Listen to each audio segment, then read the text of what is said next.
বিশ্ব আমির মাওলানা শাহ সাহেব সাদ দামাত বরকতুল্লাহকে এবার ইনশাল্লাহ আমরা বাংলাদেশে যেভাবেই হোক আমরা এবার নিয়ে আসবই। আমরা বৈষম্য শিকার এই জন্য বলতেছি যে আমরা বিগত 7 বছর যাবত আমরা দ্বিতীয় ইজতেমা আমরা করতে পারতেছি, কিন্তু আমাদের প্রথম ইজতেমা আমাদের করতে দিচ্ছে না। প্রথম ইজতেমা লোক সবসময় বেশি হয়, হ্যাঁ, দ্বিতীয় ইজতেমা লোক একটু কম হয় স্বাভাবিক।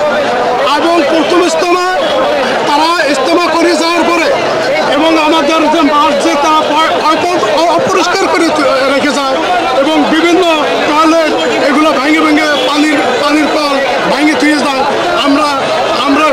আমরা সময় পাই অল্প সময়, কিন্তু এই অল্প সময়ের মধ্যে আমরা কিভাবে আসলে জুবারপন্থী সাতপন্থী বলতে তাবলিগের কোনো নাই, তাবলিগের মেহনত একটাই, কিন্তু এগুলো কিছু উলামা একরাম আমাদের দেশে এবং কিছু লুবি উলামা একরাম যারা ইসলামকে বিকৃত করে খাচ্ছে তারা এটাকে জুবারপন্থী সাতপন্থী করছে, কিন্তু আসলে সাতপন্থী জুবারপন্থী না, তাবলিগ একটাই, আর তাবলিগের মেহনত একটাই, আর তাবলিগের জিম্মাদার আমাদের মাওলানা সাদ দামাত বরকতুল্লাহ।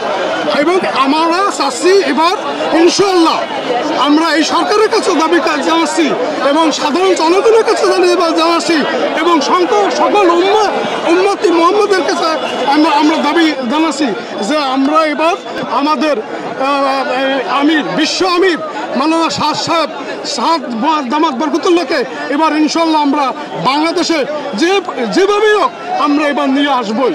এবং আল্লাহর কাছে দোয়া চাচ্ছি, আপনাদের কাছে দোয়া চাচ্ছি, আপনারা সাংবাদিক ভাইরা যারা আছেন আপনারা সঠিক তথ্যগুলো আপনাদের কাছে, আপনারা মুসলমান আপনারা কলমে পড়ে সবাই একদিন দুনিয়া থেকে বিদায় নিতে হবে, কিন্তু সঠিক হক কথা বলে হক কথা প্রচার করতে হবে। আমরা কিন্তু এখানে সংগঠিত হওয়ার জন্য কিন্তু এখানে করিনি।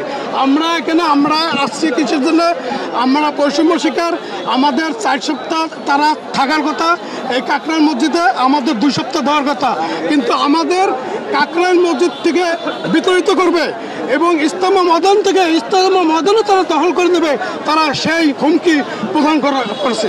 তা আমরা চাচ্ছি যে না, আমরা সমস্ত উম্মত এক হয়, কুল্লি মুসলিম এক হওয়া, কোনো দ্বন্দ্ব নাই।